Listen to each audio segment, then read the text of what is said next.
A 19-year-old from Warren County, now the youngest person on death row in Ohio. The idea that he has no worth or value as a human being, so better off euthanized. For the brutal murder of a friend. We have memories, but we will have no more with our son because of the choices that you made, Austin. And tonight, a bombshell revealed in court. He wanted to kill. Two families in court, one to see justice carried out for their son's death. The other one to beg for their son's life to be spared. Good evening, I'm Cherie Palello. And thanks for joining us. I'm Mike Dardis. WLWT News 5's Karen Johnson, live right now at the courthouse in Lebanon with new details from Austin Myers' sentencing. Karen. And Mike, Austin Myers had another shot today. He asked the judge to spare his life. Last week, a Warren County jury recommended death for the 19-year-old. But at the official sentencing this afternoon, Judge Oda heard from Myers as well as Justin Back's family. Austin could have stopped it, but tells Justin, it's okay, it's almost over. You could have changed your mind many times, but you didn't, especially when Justin was begging for his life. An 18-year-old Navy recruit begged his friends to stop choking and stabbing him. Instead, they continued with the brutal murder. I'm not going to stand up here and tell you how much I hate you. That is without question. Today, Justin Back's parents didn't hold back as they spoke to Austin Myers, one of the teens who is now convicted of killing their son Justin. I would just hope that every time you close your eyes at night, you see my son Justin. Myers himself had a few words for the judge. No, I've made a horrible mistake. I'm only 19 years old. I think there's a lot of good things I can do with my life if you allow me to keep my life. Judge Don Oda upheld the jury's recommendation and sentenced Myers to death. On the afternoon of January 28, 2014, two 19-year-olds drove 40 miles from Clayton, Ohio, to a quiet house on Corwin Road in Waynesville.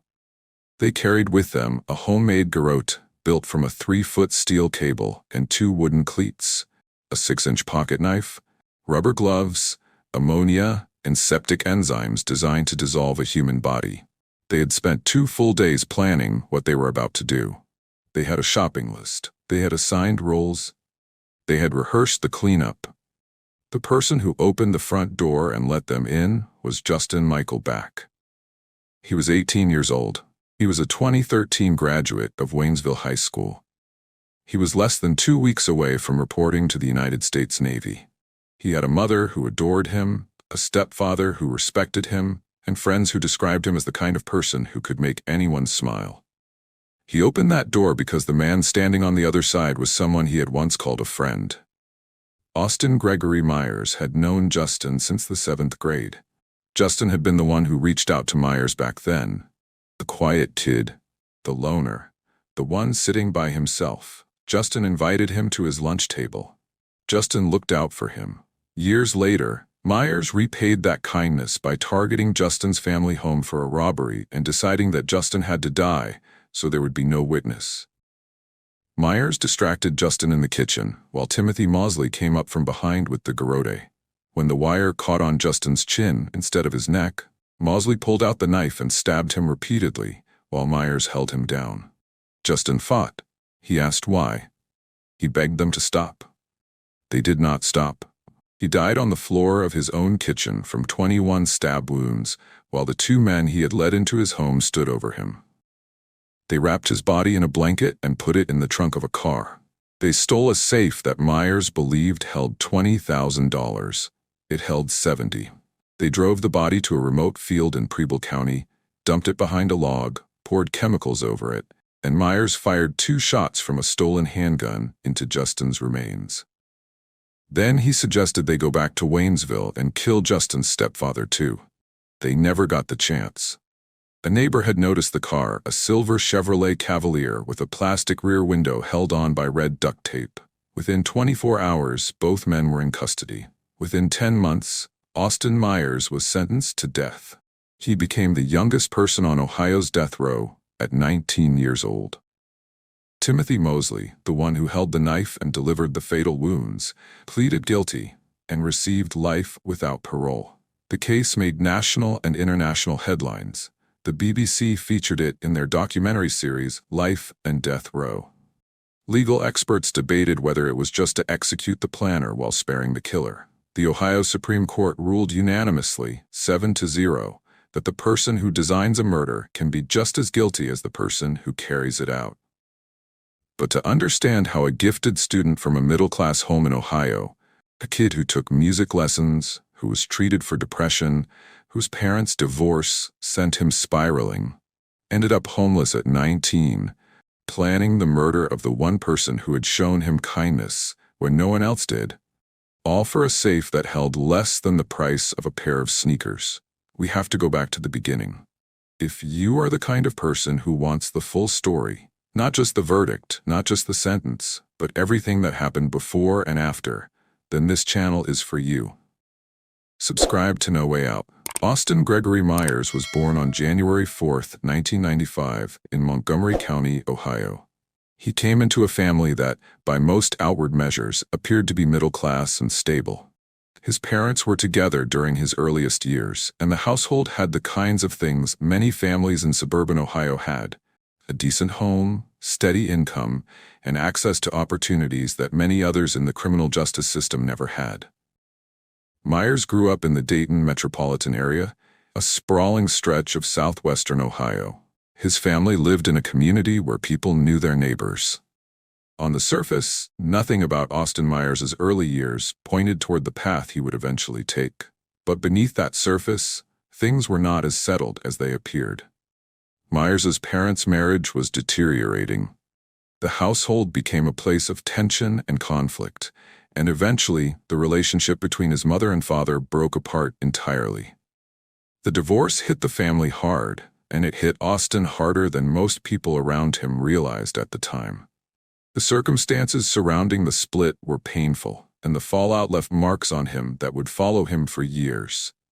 After the divorce, Myers' mother worked to keep the family together and provide for her son. She was a loving and present parent who did what she could under difficult circumstances. Myers was not abandoned or neglected in the traditional sense. He had a roof over his head, food on the table, and a mother who cared about his well-being. But the emotional damage from the broken home was real, and it began to show itself in ways that concerned the people around him. As Myers moved through his early school years, he was recognized as being intelligent.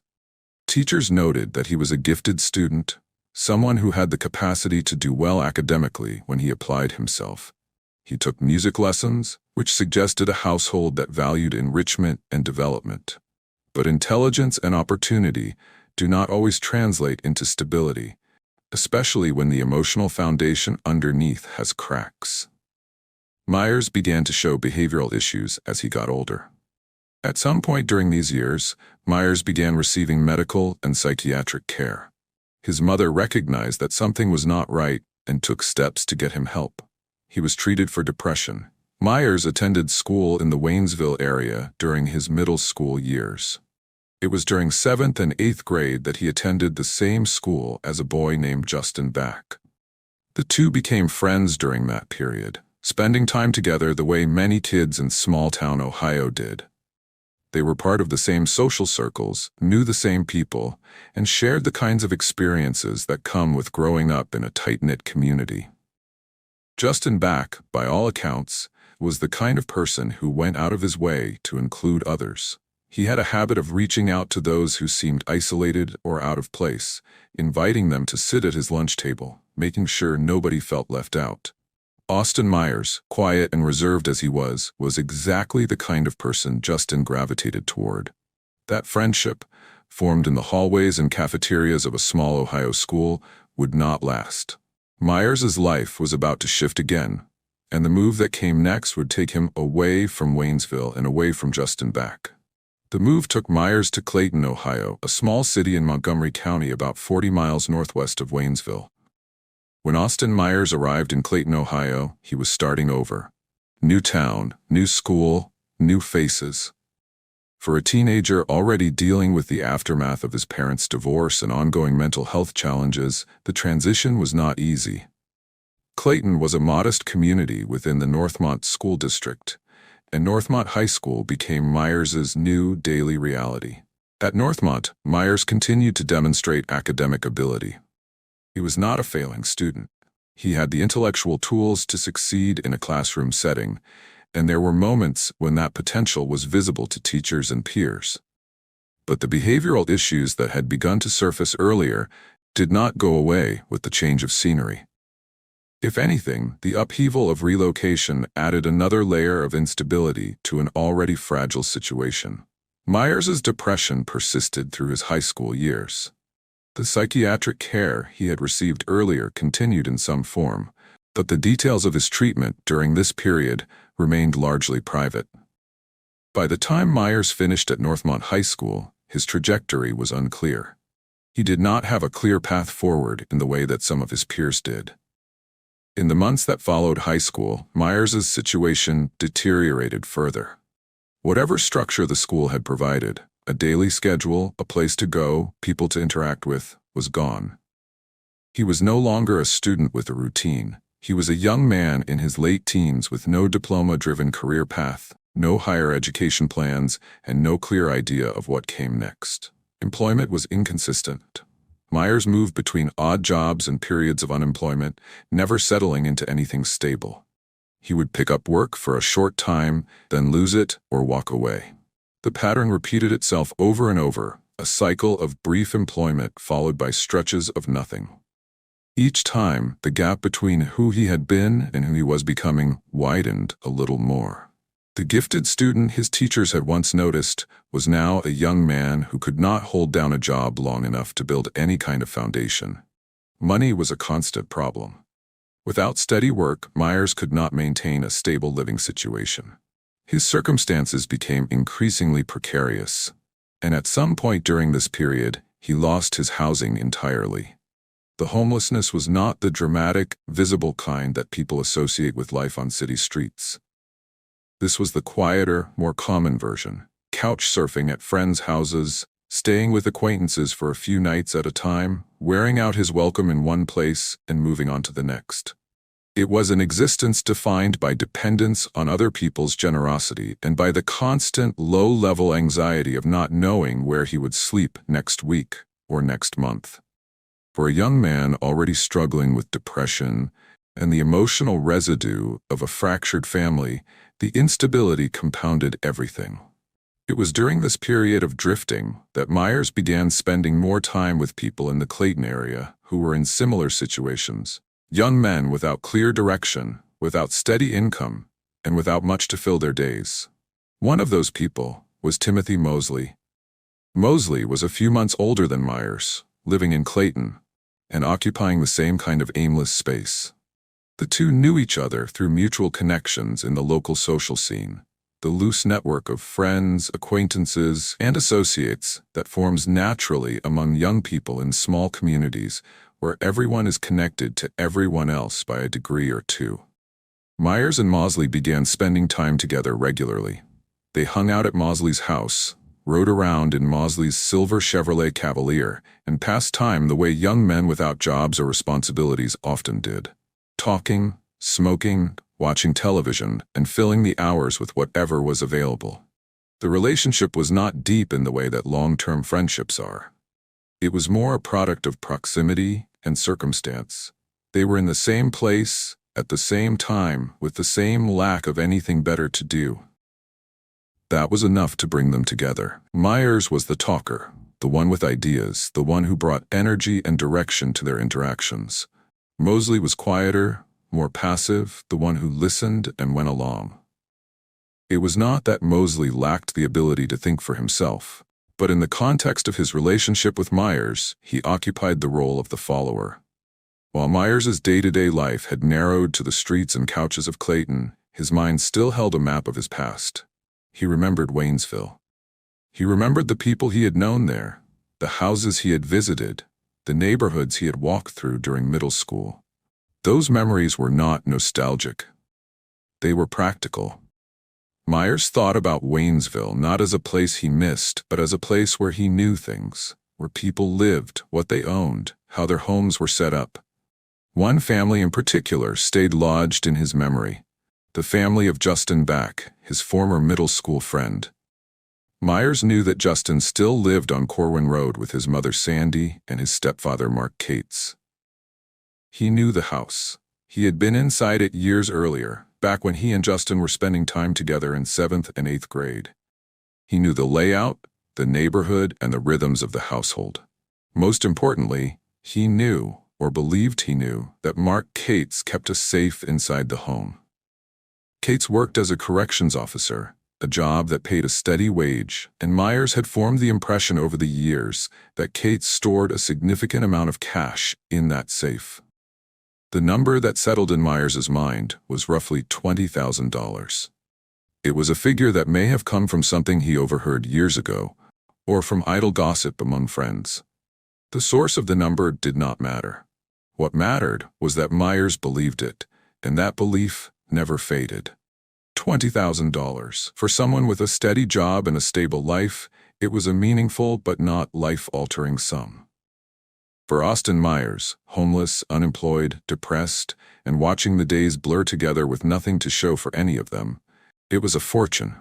It was enough to change everything, enough to get a place to live, to buy a car, to eat without worrying about where the next meal was coming from. In Myers's mind, that safe represented a way out of the hole he had fallen into. It was an escape hatch from a life that had shrunk to almost nothing. That piece of information sat in Myers's mind through the weeks and months of drifting. It was there when he lost another job. It was there when he slept on another couch.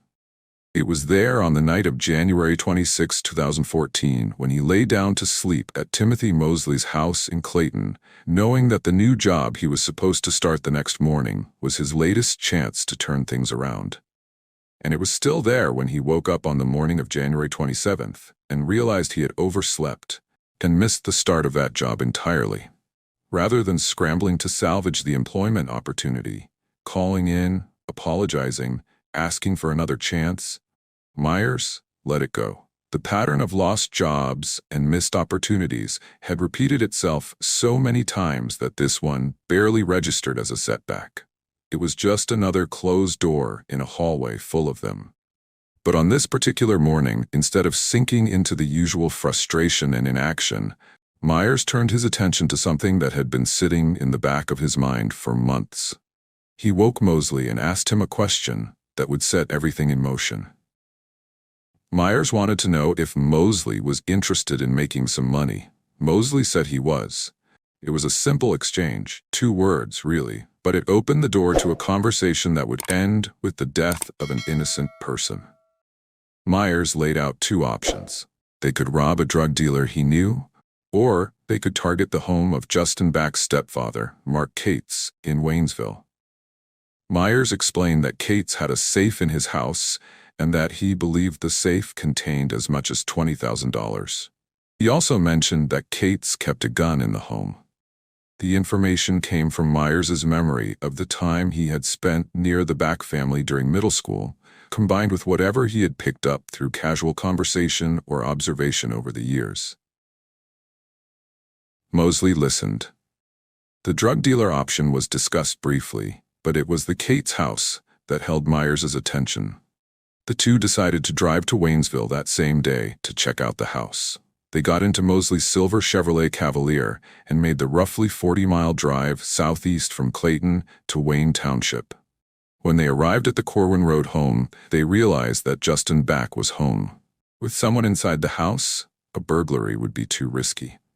They could not simply break in, take the safe, and leave without being seen or confronted. Rather than abandoning the plan entirely, Myers and Mosley knocked on the door. Justin answered and let them in. Myers introduced Mosley to Justin, and the 3 of them spent 15 to 20 minutes together inside the house, talking casually. Justin had no reason to be suspicious. Myers was someone he knew from middle school, and the visit seemed like nothing more than an old acquaintance stopping by. During that visit, Myers was paying attention. He was looking at the house, noting where things were, updating his mental map of the layout. He was sizing up the situation, calculating how they could get to the safe and get out. But with Justin there, the burglary could not happen that day. The two men left the house and got back into Mosley's car. On the drive away from Waynesville, the conversation took a turn. The problem was clear. Justin was home, and as long as he was there, they could not take the safe without being identified. Someone who knew Myers, someone who had seen his face and could connect him to the scene, was standing between them and the money they wanted. It was at this point Myers proposed solution. They would not simply rob the house. They would kill Justin back first. With Justin out of the way, they could take the safe, clean up, and make it look like Justin had stolen the safe himself and run away. It was a plan that was both cold and calculated, designed not just to eliminate a witness, but to create a false narrative that would point investigators in the wrong direction. Mosley did not object. He did not push back. The two men discussed methods. Myers initially considered poison. They attempted to acquire materials that could be used to poison Justin, but that effort was unsuccessful. The idea was abandoned, and they moved on to another approach: strangulation. Myers decided that they would strangle Justin with a wire, kill him quietly, and then take what they wanted from the house. They drove back to Mosley's house in Clayton, where the planning continued. Mosley took out a small notebook and began writing down their ideas, a shopping list of sorts for the items they would need. As the evening of January 27th wore on, the plan solidified. They would return to Waynesville the next day. They would bring everything they needed, and they would kill Justin back for a safe full of money that, unbeknownst to either of them, contained almost nothing. The morning of January 28, 2014, began with purpose for Austin Myers and Timothy Mosley. The planning phase was over. Now it was time to execute what they had spent the previous day discussing and refining. Their first stop was a Lowe's hardware store in Trotwood, Ohio, a suburb of Dayton. Myers purchased a 3-foot length of galvanized steel cable and 2 metal rope cleats. These were not random items. They were the components of a garrote, a strangulation device that Myers intended to use to kill Justin back. Mosley later referred to it as a both, and the two men assembled it at Mosley's house after returning from the store. The steel cable was attached to the wooden cleats, which served as handles.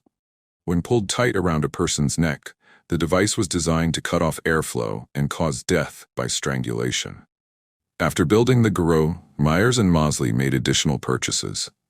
They went to a store and bought septic enzymes, ammonia, septic tank cleaner, and rubber gloves. The septic enzymes were intended to help decompose Justin's body after the killing. The ammonia and cleaning supplies were meant to destroy evidence at the crime scene: blood, fingerprints, DNA, anything that could connect them to what they were about to do. The rubber gloves were basic precautions against leaving prints. The shopping list that Mosley had written in his notebook the night before was being checked off item by item. Every purchase was part of the plan. Every item had a purpose. This was not a robbery that spiraled out of control or a fight that went too far. This was a premeditated killing with a shopping list, a weapon, and a cleanup strategy. The plan itself had specific roles for each man. Myers would go to the door and engage Justin in conversation, keeping him distracted and at ease. While Myers occupied Justin's attention, Mosley would come up from behind with the garrote and strangle him. Once Justin was dead, they would take the safe, clean the scene, remove the body, and stage the house to make it look like Justin had stolen the safe and disappeared on his own. The idea of making it look like Justin had run away was a crucial element of the plan. By taking Justin's clothing, his belongings, and the safe, they hoped to create the impression that Justin had left voluntarily. If the deception worked, his family might spend days or even weeks looking for him before anyone suspected foul play. That delay would give Myers and Mosley time to open the safe, spend the money, and put distance between themselves and the crime. Mosley armed himself with the garrote and also brought along a 6-inch pocket knife. The knife was a backup, a secondary weapon in case the strangulation did not go as planned. With the garrote assembled, the supplies purchased, and the plan rehearsed, Myers and Mosley loaded everything into the Silver Cavalier and prepared to make the drive back to Waynesville. They put on the rubber gloves, they brought the ammonia, the the septic enzymes, and the cleaning materials. They had bags ready for removing evidence and belongings from the house. It was now approaching midday on January 28, 2014. Justin Back was at home on Corwin Road, alone. His mother and stepfather were at work. He was less than 2 weeks away from reporting to the United States Navy. He had no reason to expect danger. He had no reason to be afraid. When the knock came at his door that afternoon, he opened it and saw a face he recognized from middle school. He let Austin Myers and Timothy Mosley into his home without hesitation. It was the last decision Justin Back would ever make. Austin Myers and Timothy Mosley arrived at the Corwin Road home at approximately 1 in the afternoon. Mosley parked his silver Cavalier in the carport, the car's distinctive plastic-covered rear window, and red duct tape clearly visible to anyone who happened to look. Andrew Raymond, the next-door neighbor, noticed the unfamiliar vehicle and saw someone coming out of the back door of the Cates residence. He did not recognize the person, but made a mental note of the car. Myers walked to the front door and knocked. Justin Back answered. He saw Myers, someone he had known since middle school, someone who had been at his house just the day before, and let both men inside without alarm. The three of them sat in the living area and talked. The conversation was casual, ordinary, the kind of small talk that happens when acquaintances visit. Justin had no reason to be on guard. These were people who had been in his home less than 24 hours earlier, and nothing about their demeanor signaled what was about to happen. After some time, Justin got up and walked to the kitchen. He offered Myers and Mosley something to drink and opened the refrigerator. This was the moment Myers and Mosley had planned for. Justin was in the kitchen, his back partially turned, his attention on the fridge. It was the opening they needed. Mosley moved behind Justin. He had the garrote in his hands, the steel cable with the wooden cleats that they had assembled that morning. As Justin bent toward the refrigerator, Mosley looped the wire over his head from behind and pulled it tight, attempting to strangle him. Justin reacted immediately. He fought back with everything he had. The struggle was intense and desperate. Myers grabbed Justin from the front, trying to hold him in place while Mosley pulled the garrote from behind. The three men crashed to the kitchen floor in a tangle of bodies and limbs. Justin was strong, and he was fighting for his life. He resisted with a force that neither Myers nor Mosley had anticipated. During the struggle, Myers realized that the garrote had not landed where it was supposed to. Instead of wrapping around Justin's neck, the wire had caught across his chin. It was not cutting off his airflow. It was not doing what it was designed to do. Myers called out to Mosley, telling him that the wire was in the wrong position.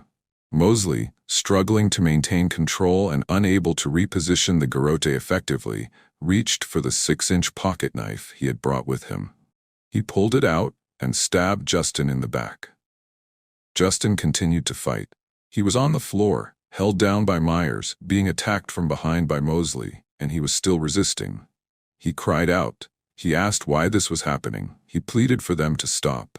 Myers did not stop. He repositioned the garrote, pulling it tighter around Justin's while Mosley continued to stab him.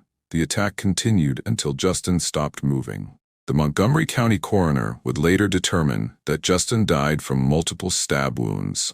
The official count was 21 stab wounds inflicted during the struggle on the kitchen floor.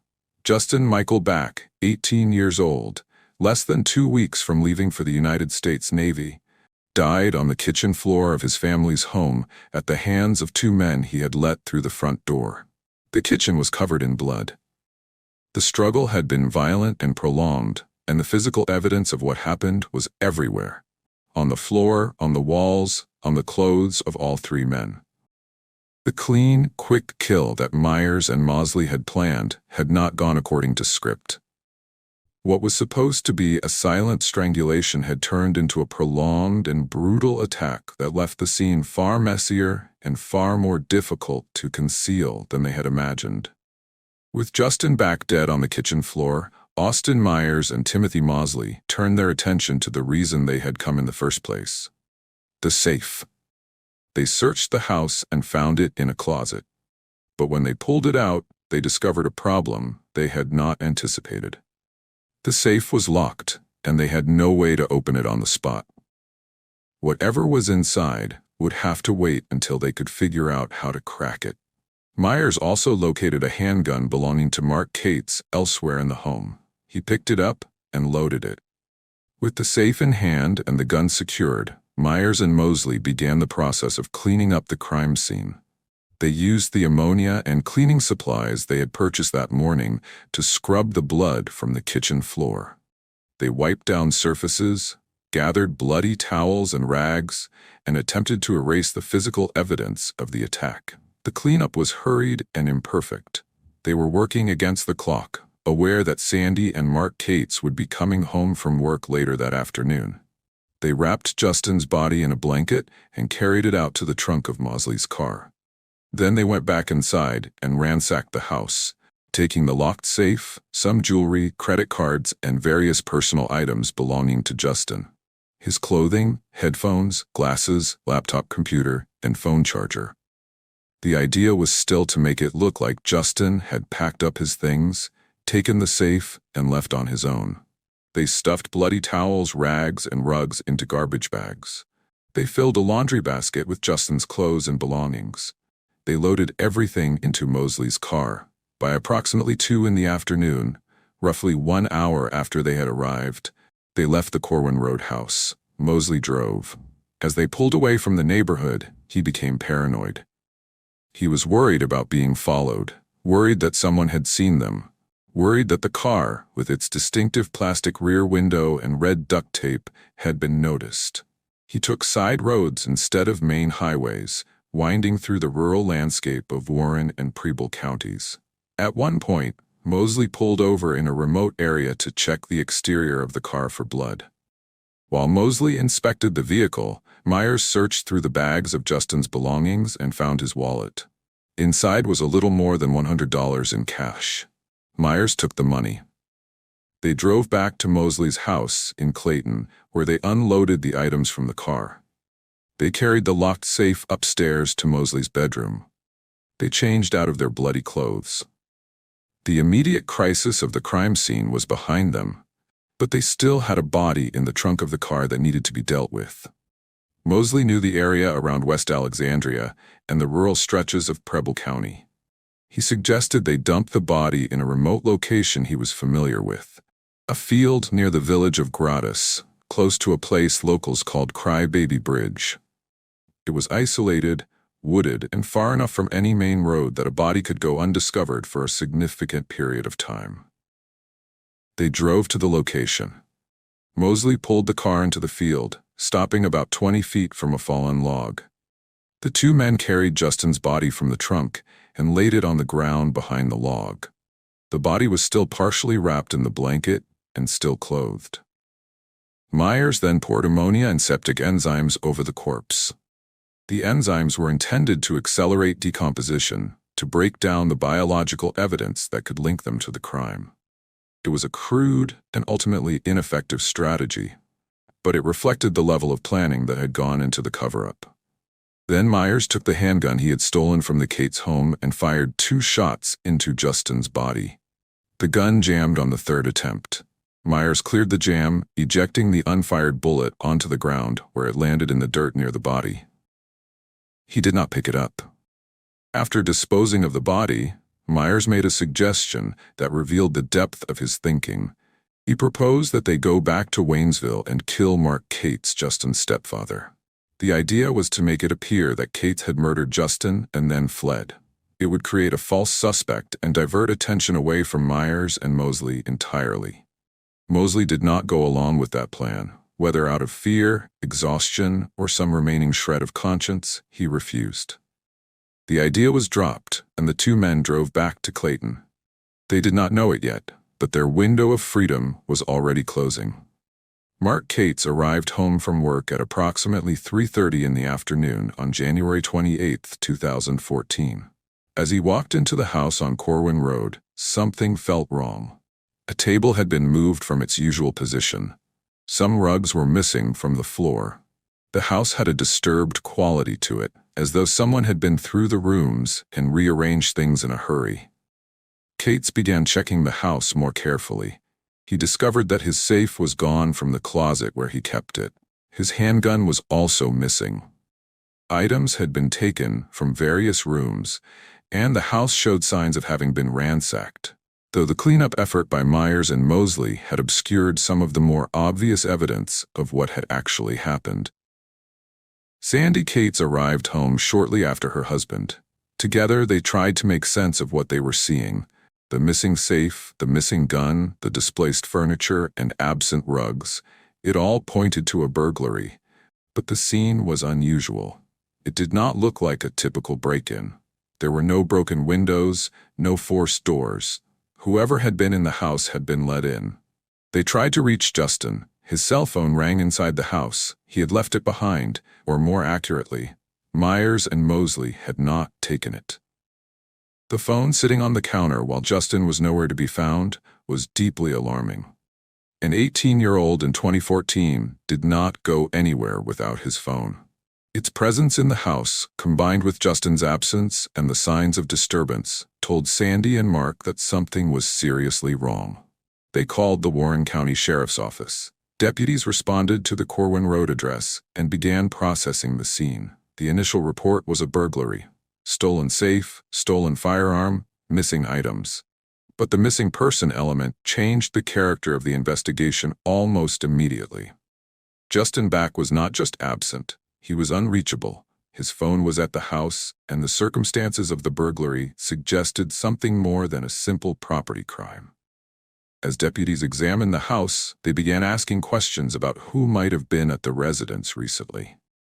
Mark Cates remembered something. The day before, on January 27th, Austin Myers had visited the house. Cates recalled the visit because Justin had mentioned it, and because the car Myers arrived in was hard to forget: a silver Chevrolet Cavalier with a plastic rear window held in place by red duct tape. That detail was immediately useful. The deputies now had a vehicle description linked to a named individual who had been at the house the day before the burglary. They put out a "Be on the lookout" alert for the car, broadcasting the description to law enforcement agencies across the surrounding counties. The distinctive appearance of Mosley's Cavalier, the very feature that Mosley had been paranoid about during the drive from the crime scene, was now working against them. The alert went out to police departments in Montgomery County, where Clayton was located. Officers in Clayton began looking for the vehicle. It did not take long.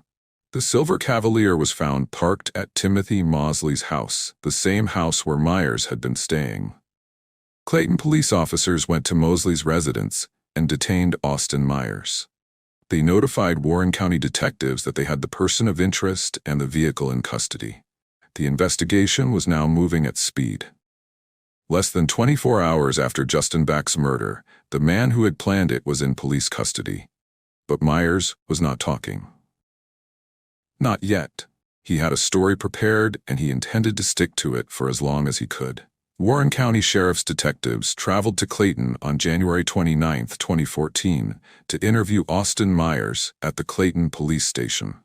The setting was a standard interrogation room: a table, chairs, and a closed door that would eventually be opened and left open for the duration of the interview. Detective Wyatt, the lead investigator, was accompanied by Detective Barger. When Myers arrived at the station, he was in handcuffs, having been detained by Clayton police. Detective Wyatt asked the Clayton officer to remove the cuffs, and they were taken off before Myers entered the interview room. Myers sat down at the table, closer to the door than the detectives. The positioning was deliberate. Myers was not physically blocked from leaving, and the door was eventually left open. Wyatt did not read Myers his Miranda rights at the start of the interview. Instead, he told Myers that he appreciated him coming down and that he was free to go at any time, that he was not under arrest. Myers responded that he had been confused about the situation. The questioning began with the burglary at the Corwin Road house. The detectives asked Myers about his visit on January 27th, about his relationship with Justin Back, about whether he knew anything about the missing safe, the missing gun, and Justin's disappearance. Myers denied everything. He said he did not know anything about the burglary. He said he did not know where Justin was. He said he had no involvement in whatever had happened at the house. It was a flat denial, delivered by a 19-year-old who was trying to maintain composure in front of experienced investigators. The detectives listened, asked follow-up questions, and probed for inconsistencies. Myers held his ground, at least for the time being. After the initial interview, the detectives took Myers back to Mosley's house. They then brought Mosley to the Clayton police station for a separate interview. The decision to talk to the two men, separately and sequentially, was a standard investigative technique. Get each person's story independently, then compare the two accounts for contradictions and gaps. Mosley was questioned about the same events. The detectives asked about the car, about the visit to Waynesville, about his relationship with Myers and with Justin Back. What Mosley said during this interview would begin to crack the case open, though the full picture would not emerge all at once. After finishing with Mosley, the detectives brought him back to his house and then went back for both men. Based on what they had learned, the detectives had Clayton police officers arrest both Mosley and Myers and return them to the station. The interviews resumed, but now the dynamic had shifted. The detectives had information they did not have before, and they used it to apply pressure. Mosley, in his second interview, began to open up. He started providing details about the plan, the preparation, and the execution of the crime. His account was not complete at first. It came out in pieces, with the detectives pulling information out through persistent questioning. But the story he told was consistent with the physical evidence and with the timeline that investigators were constructing. Myers, confronted with the emerging picture, shifted his own story. He admitted that he had been present at the house when Mosley stabbed Justin Back, but he framed himself as a bystander, not a planner. He said he had gone to visit Justin on January 28th, and that he did not know Mosley was going to kill him. He said he did not know why Mosley had done it. He denied shooting Justin's body, claiming that Mosley had been the one to fire the gun. There was a moment during the process that would later become significant in the legal proceedings. Mosley and Myers were placed in adjacent holding cells at the Clayton police station. Mosley overheard Myers talking, implicating Mosley as the sole killer and denying his own involvement. Hearing Myers blame everything on him while downplaying his own role affected Mosley's willingness to cooperate. When the detectives came back to interview Mosley again, he gave a fuller and more detailed account, one that placed Myers squarely at the center of the planning and execution of the crime. The confessions gave investigators what they needed. They now knew that Justin Back was dead. They knew the general location of the body, and they had two suspects who had implicated each other in a premeditated murder. The search for Justin Back's body was about to begin.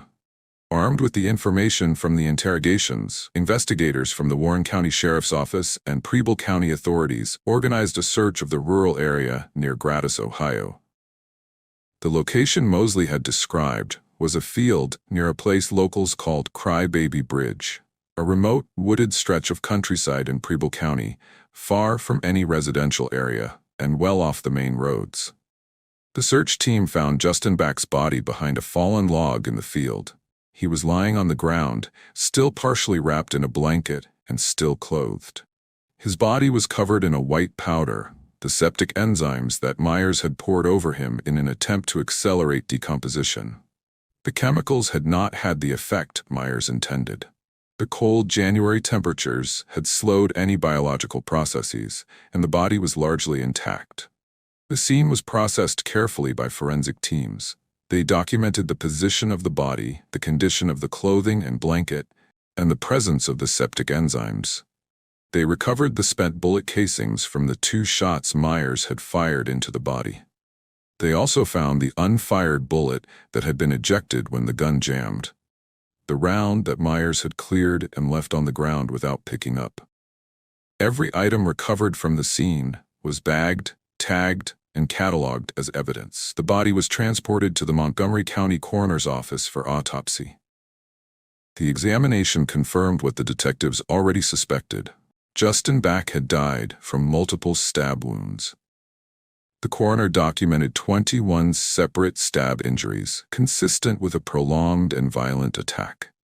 There were also injuries consistent with a strangulation attempt, marks on the neck and chin from the steel cable garrote.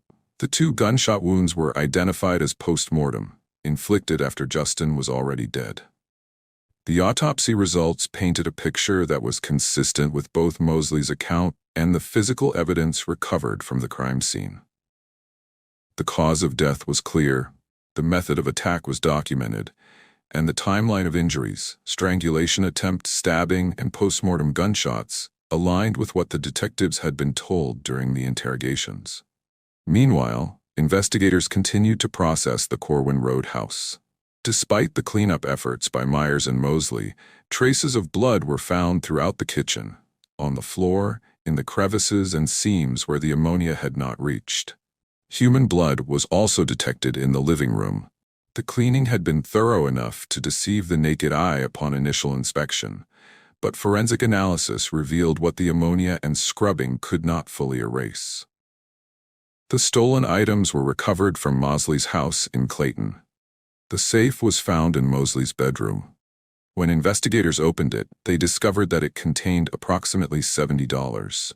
The $20,000 that Myers had imagined was nothing more than a fantasy. A young man had died, and 2 others had destroyed their lives. For a safe that held less than the cost of a decent meal for 2, the jewelry, credit cards, and personal belongings that Myers and Mosley had taken from the house were also recovered. Justin's clothing, which they had bagged up as part of the staged disappearance, was found at Mosley's residence. The handgun stolen from the Cates home was accounted for. The garrote, the steel cable with wooden cleats, was recovered as well, along with the remnants of the cleaning supplies, the ammonia bottles, and the rubber gloves. The physical evidence was overwhelming. The confessions, the recovered items, the forensic analysis of the crime scene, the autopsy findings, and the body's location all formed a cohesive and damning picture. The case against Austin Myers and Timothy Mosley was building rapidly, and by the time the forensic work was complete, prosecutors had more than enough to move forward with charges. In Waynesville, the news of Justin's death spread through the community with the force of a shockwave. Neighbors, classmates, friends, and family members struggled to process what had happened. Justin, the young man who had been days away from joining the Navy, who had befriended the lonely and looked out for the overlooked, was gone, taken from his own kitchen by someone he had once called a friend. Sandy Cates, Justin's mother, would later describe the devastation in terms that needed no embellishment. Her son was dead. The house where it happened was the same house where she and Mark still lived. And the young man who had planned it all was someone her son had once tried to help.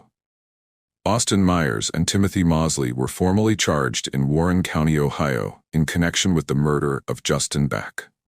The indictments were extensive, reflecting the multiple dimensions of the crime and the numerous offenses committed before, during, and after the killing. Austin Myers was indicted on 9 counts. The most serious charges were aggravated murder with prior calculation and design, and aggravated murder during the commission of a felony. Each of these counts carried 3 death penalty specifications, meaning that prosecutors were seeking the ultimate punishment. Beyond the murder charges, Myers faced counts of kidnapping, aggravated robbery, aggravated burglary, grand theft of a firearm, tampering with evidence, safe cracking, and abuse of a corpse. The tampering charge related to the cleanup of the crime scene and the disposal of evidence. The abuse of a corpse charge stemmed from the shots Myers fired into Justin's body after he was already dead and the chemicals he poured over the remains. Timothy Mosley faced similar charges. He was also indicted for aggravated murder and the associated offenses.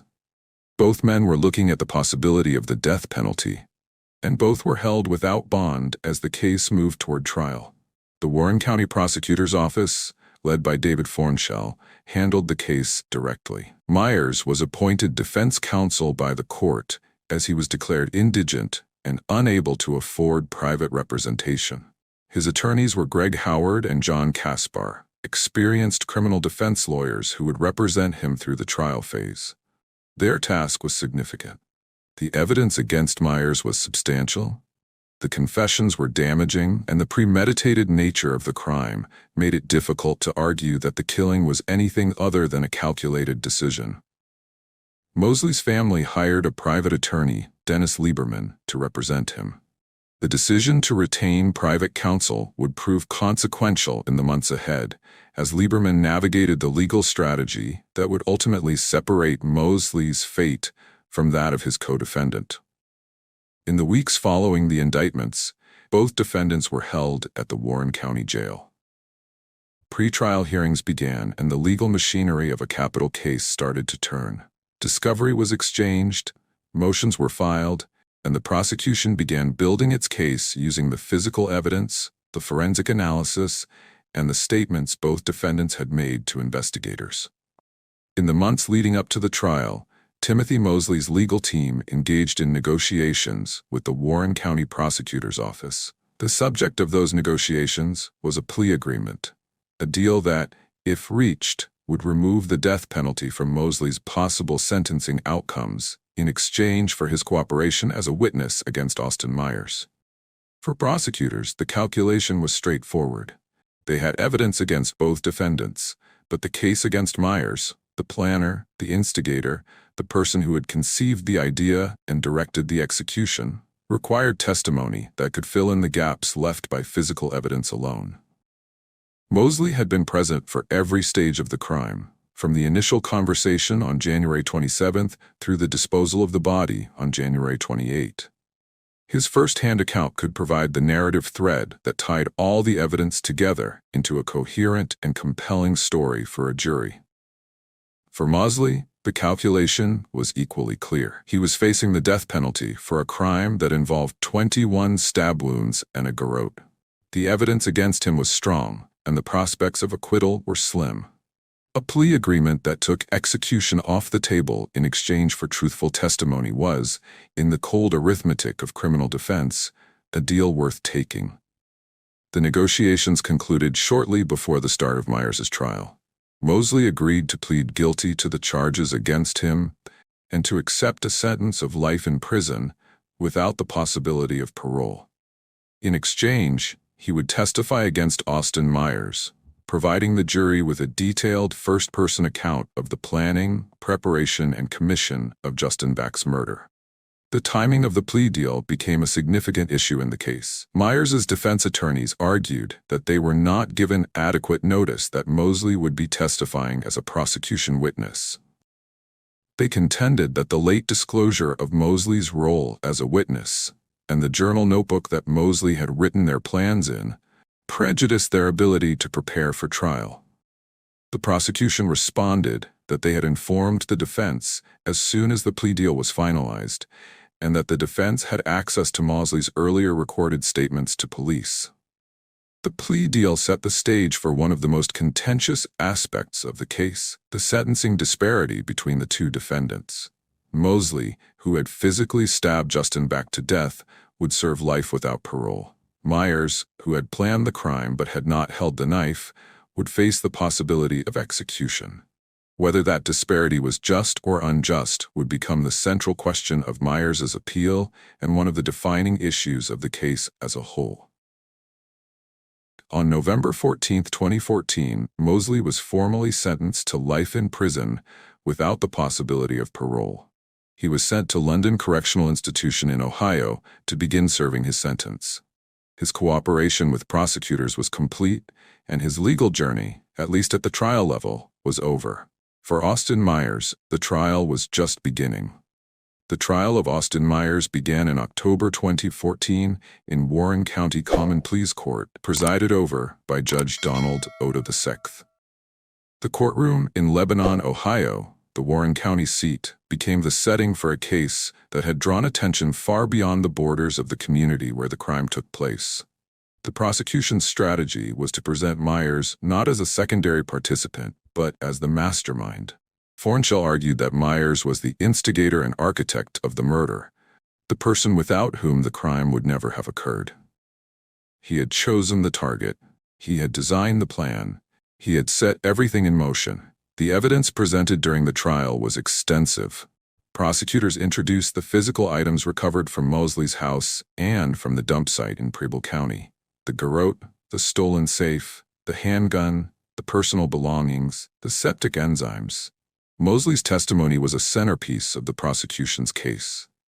Taking the stand as part of his plea agreement, Mosley walked the jury through the entire sequence of events, from the morning of January 27th, when Myers proposed the robbery, through the construction of the garrote, the drive to Waynesville, the attack on Justin in the kitchen, the disposal of the body, and the events that followed. Mosley's account placed Myers at the center of every major decision. Myers had suggested the robbery. Myers had proposed killing Justin when they realized he was home. Myers had purchased the garrote components.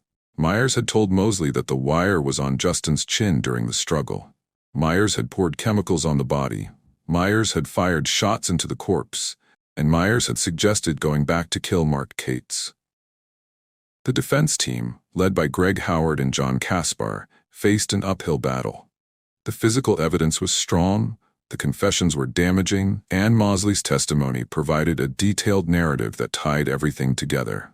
The defense strategy focused on challenging the credibility of Mosley's testimony, arguing that Mosley had every incentive to shift blame onto Myers in order to benefit from his plea deal, and on emphasizing that Mosley, not Myers, had actually killed Justin Back. The defense called no witnesses during the guilt phase of the trial. It was a strategic decision that reflected the difficulty of the case. There was no alibi to present, no alternative suspect to suggest, and no credible way to argue that Myers had not been involved. The defense's best argument was not that Myers was innocent, but that his role was less culpable than the prosecution claimed. The jury deliberated and returned guilty verdicts on all counts and all specifications. Austin Myers was convicted of aggravated murder with prior calculation and design, aggravated murder during the commission of a felony, kidnapping, aggravated robbery, aggravated burglary, grand theft of a firearm, tampering with evidence, safe cracking, and abuse of a corpse. The guilty verdicts triggered the penalty phase of the trial. The penalty phase was where the jury had to decide if Myers should live or die.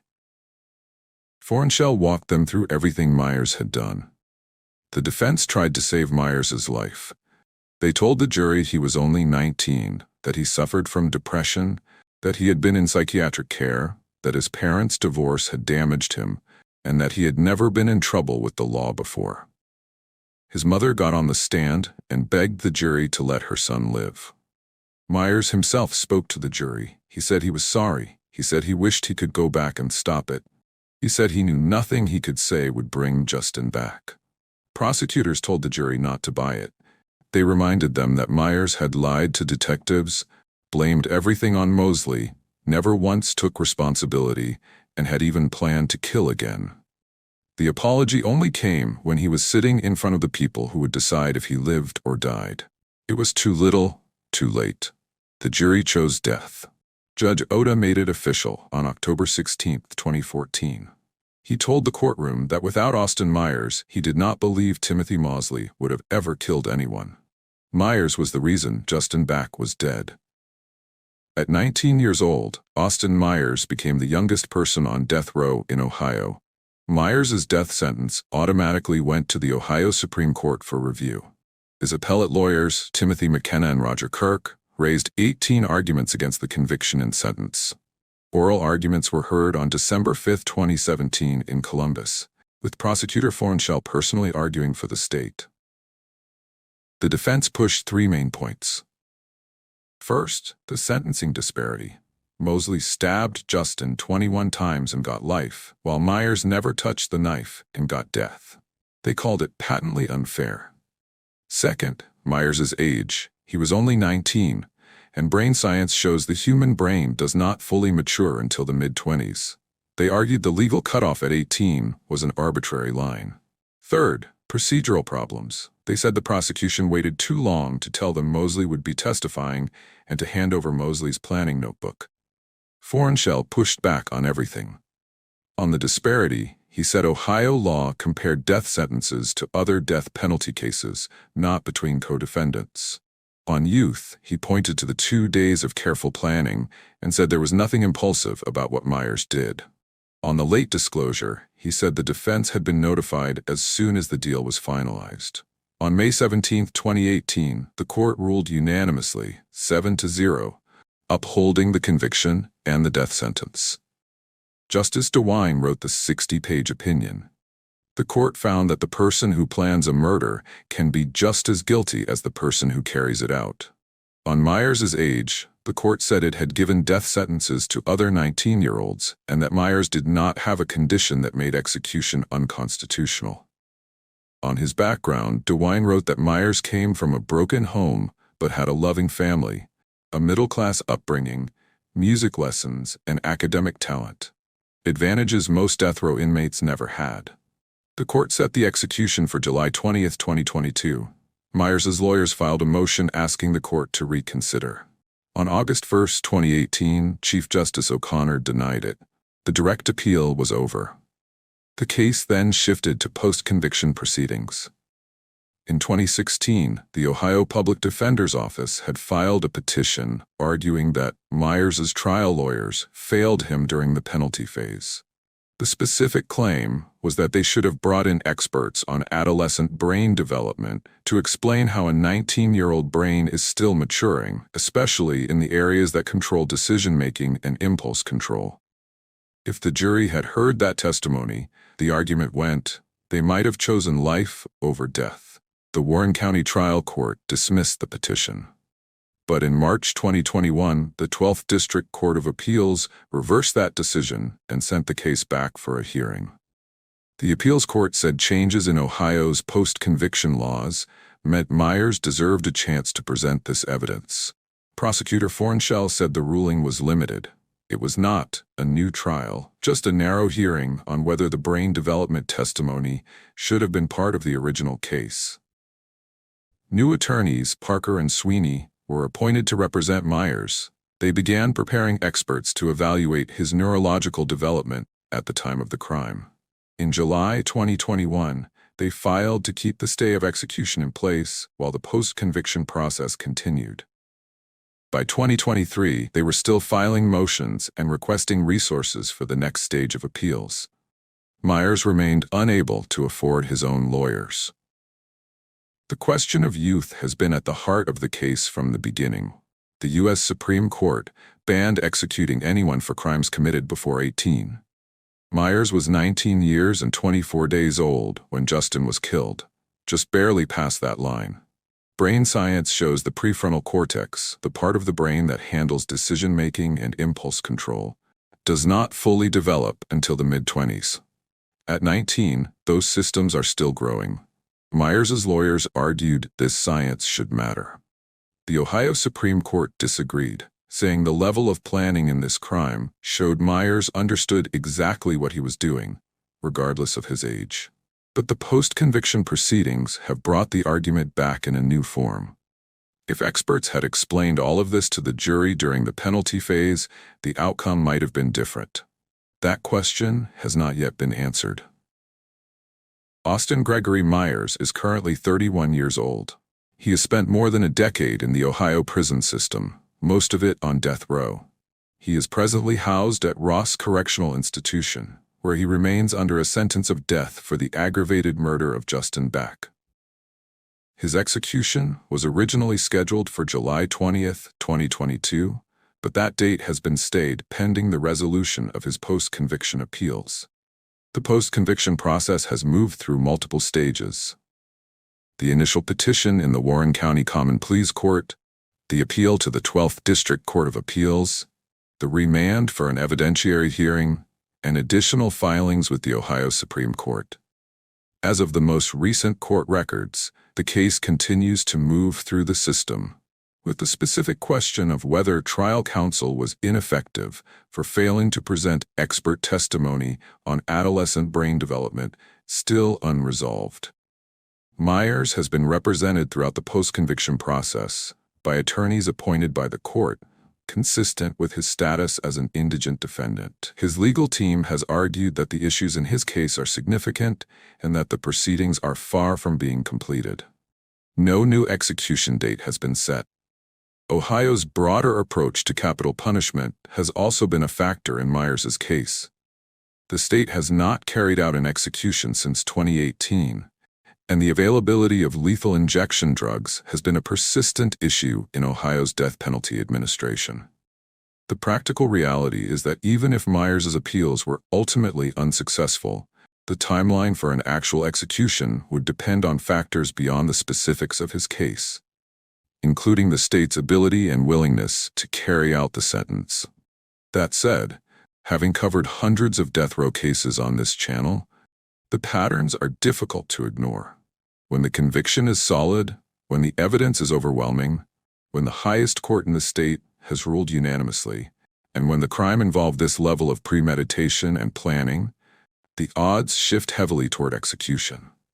Appeals can delay the process for years, sometimes decades, but they rarely reverse a death sentence that has survived every level of judicial review with the kind of certainty this one has.